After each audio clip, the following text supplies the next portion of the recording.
আসছে ওই যে জিসানের চামচা পিয়নগিরি করতে আসছে।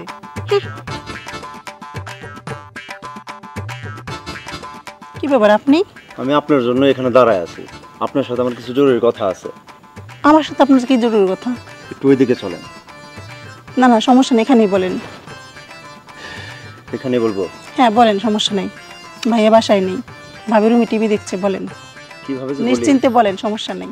আপনি জানেন কি না তা আমি জানি না, ওই উত্তর পাড়ার গোলাম চাচার সওয়াল জিসান, ও আপনি কতটুকু ভালোবাসে তা আপনি জানেন, কিন্তু আর ভালোবাসা আপনি গ্রহণ করতেছেন না। ও কবার পারতেছে না আপনি কতটুকু ভালোবাসে, তাই ওর সিদ্ধান্ত নিছে গলায় দড়ি দিবে। এখন চিন্তা করেন, ও যদি গলায় দড়ি দিয়ে মরে এই দায়টা নিব কে?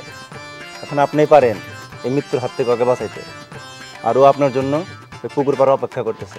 এখন বাদ বাকি আপনার হাতে, দেখেন কি করবে। বাহ, দারুণ তো। তাহলে আমি যাই, গিয়ে দেখি ও কি অবস্থায় আছে। চলে যাবেন?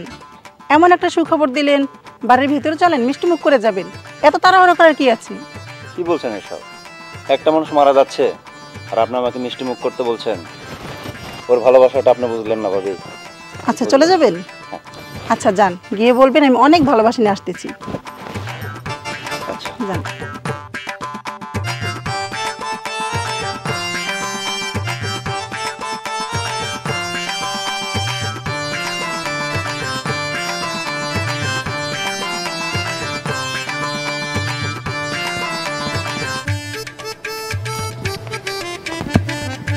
এখনো আসতেছে না, আসবে?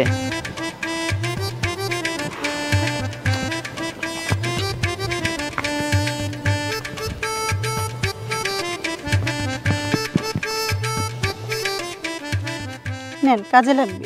টাকা টাকা দিয়ে আমি কি করব? বেকার মানুষ, আর রোজগার তো নাই, গলায় ফাঁস দিয়ে আত্মহত্যা করতে যাচ্ছেন। দড়ি কিন্তু টাকা লাগবে তো, 100 টাকায় ভালো মানের দড়ি পাবেন। নাইলনেরটা কিনেন, তাতে ছিঁড়ে যাওয়ার সম্ভাবনা নাই। নেন তো। আপনি আমার সাথে মজা করতেছেন? আপনি আমাকে নিয়ে সিনেমা করবেন, আপনার সাথে নাটক করব না, তাকে হয় নাকি?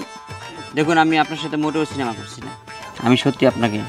আমাকে কি বলেন? বলেন, ভয় নাই, বলেন। যদি বলতে না পারেন তাহলে 100 টাকা রাখেন, গলায় ফাঁস দিন। 100 টাকার দড়ি কিনে গলায় ফাঁস দিন, তবুও ভালো। আমি আপনাকে পছন্দ করি। শুধু পছন্দ? ভালোবাসি। আচ্ছা ভালো কথা, আমাকে বিয়ে করতে পারবেন?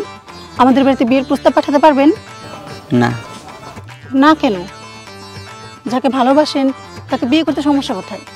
আসলে আমি তো বেকার, আমি আপনার ভাইদের অনেক ভয় পাই, আর আমার আব্বাকেও ভয় পাই।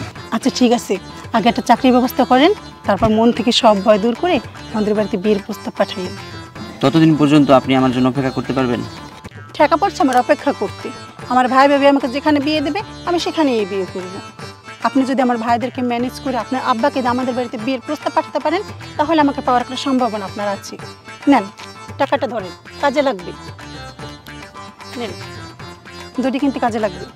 দড়ি কেনার জন্য না, এটা বিয়ের অগ্রিম যৌতুক হিসেবে নিলাম। মাথা খারাপ? যৌতুক দিয়ে বিয়ে, যৌতুক নেওয়া দেওয়া দুইটাই অপরাধ।